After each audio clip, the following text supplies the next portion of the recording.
मैं थोड़ा सा चाहता हूं कि आप ये, क्योंकि अभी किसानों का प्रोटेस्ट चल रहा है, बार बार कृषि अर्थशास्त्री कहते हैं कि फार्मर प्रोड्यूस ऑर्गेनाइजेशन यही वे फॉरवर्ड है, जिसमें पूरी बाजार पे निर्भरता ना रहे, और सरकार पे खास तौर पे ना रहे। वो अपना संगठन बनाए, देखें कहाँ कहाँ उनके प्रॉफिट की लीकेज हो रही है और समूहबद्ध होकर आए ताकि उनको ज़्यादा लाभ हो।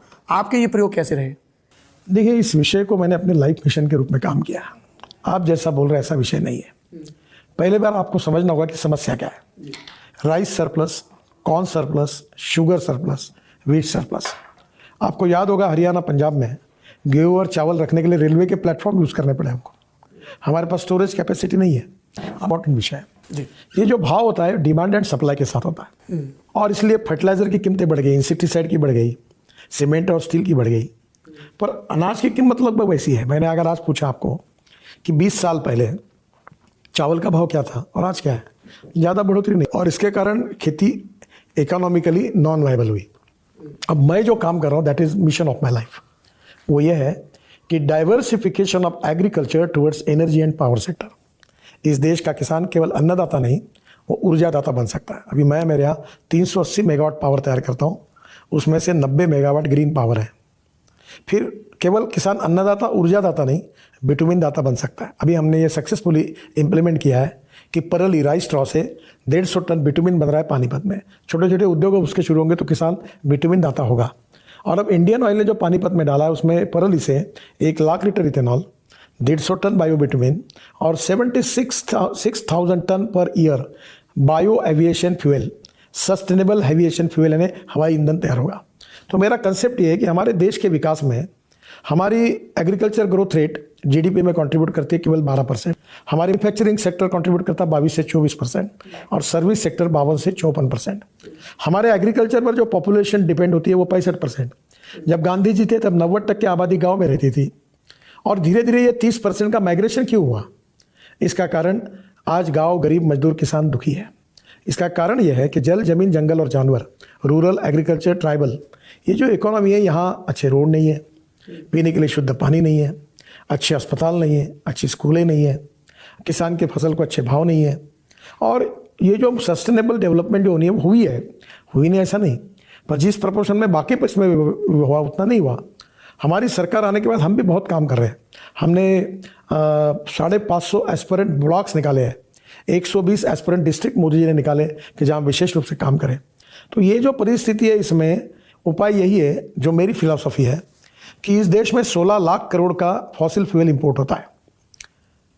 ये फ्यूल अगर 10 लाख करोड़, 5 लाख करोड़ भी अगर किसान इथेनॉल तैयार करेगा, ग्रीन हाइड्रोजन तैयार करेगा, तो हमारे देश का किसान सुखी, समृद्ध, संपन्न होगा, गाँव में रोजगार निर्माण होंगे। ये सोशल एंटरप्रेन्योर के तौर पे आप ये जो चीज़ें बता रहे हैं, ये फिर सरकार इनको बहुत एग्रेसिवली क्यों नहीं कर रही है? उनके सामने तो लाइव उदाहरण है। हमारी सरकार ने इथेनॉल लाया, आज पेट्रोल में 20% इथेनॉल डाल रहे हैं। मैं 2004 से इथेनॉल की बात कर रहा हूँ। हमारे पार्टी में लगातार डिमांड करते रहे। अटल जी ने इथेनॉल लाया, मुझे ब्राज़ील भेजा था राम नाईक जी के साथ। बाद में यूपीए सरकार आई, उन्होंने बंद किया। हमारे यहाँ कॉर्न से इथेनॉल बनता है, ब्रोकन राइस से इथेनॉल बनता है, फूड ग्रेन से इथेनॉल बनता है, बाम्बू से, बगास से इथेनॉल बनता है, और परली से इथेनॉल बनता है। नुमारीगढ़ करके आसाम में जो रिफाइनरी है, वहाँ बाम्बू से इथेनॉल बनता है। और मैंने उनको सजेस्ट किया है कि ये इथेनॉल पेट्रोल में डाल के, जो पेट्रोल की पाइपलाइन बांग्लादेश में जा रही है, उसमें 20% इथेनॉल डालिए, ताकि लाखों टन बाम्बू लगेगा तो नॉर्थ ईस्ट के युवाओं को ट्रांसपोर्ट काटने का रोजगार मिलेगा। और ग्रीन फ्यूल से वहाँ 2 रुपये लीटर पेट्रोल सस्ता होगा बांग्लादेश में, और उनका फ़ायदा होगा, तुम्हारा भी फ़ायदा होगा। तो अब नेचुरली आपको मैं बताना चाहता हूँ, पंजाब, हरियाणा, वेस्टर्न यूपी और देश में 186 केवल बायोमास से, परली से बायो सीएनजी और बायो एलएनजी बनने के प्रोजेक्ट 36 चालू हो गए। हमारे देश में अब इथेनॉल बड़े प्रमाण पर शुरू हो गया। हमारे देश में अभी मेरे पास गाड़ी है, आज देख लीजिए आप, 100% इथेनॉल पर चलने वाली है। वो गाड़ी 60% बिजली तैयार करती है, इनोवा गाड़ी है टोयोटो की, और 60% बिजली तैयार करती है, तो उसका पोल्यूशन 0, और उसका एवरेज पेट्रोल के साथ तुलना करेंगे तो 25 रुपये लीटर पेट्रोल का भाव आता है। अच्छा, हाँ, अभी गाड़ी में चक्कर घुमाऊंगा आपको। फिर मेरे पास हाइड्रोजन की गाड़ी है, पानी से हाइड्रोजन निकलता है, कचरे से हाइड्रोजन निकलता है।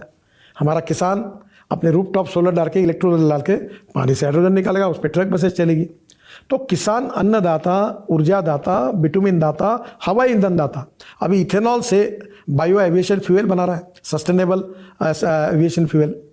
तो इसके कारण हमारे जो हवाई जहाज है वो उसके ऊपर चलेंगे। 2 साल पहले हमारे फाइटर जेट और हेलीकॉप्टर फ्लाइट ये 100% इस पर चले, बायो एविएशन फ्यूल पर। हमने खुद इनिशिएटिव लेकर स्पाइस जेट का विमान देहरादून से दिल्ली लाया, जो 50% एविएशन फ्यूल बायो थी।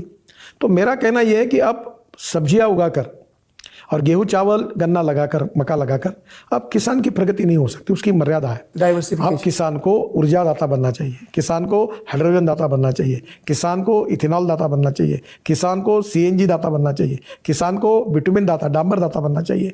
तो ये हो रहा है और ये होने से फिर किसान के हाथ में पैसे आएंगे। स्केल अप नहीं हो पा रहा है, लेकिन इंस्टीट्यूशनलाइज लेवल पे बहुत, जैसे आपने कई उदाहरण दिए, बड़े उत्साहकारी उदाहरण है। सर मैं आपको एक बात बताता हूँ, आप ये याद रखना, मैं जितना कुछ बोल रहा हूँ हर चीज़ मैं कर रहा हूँ।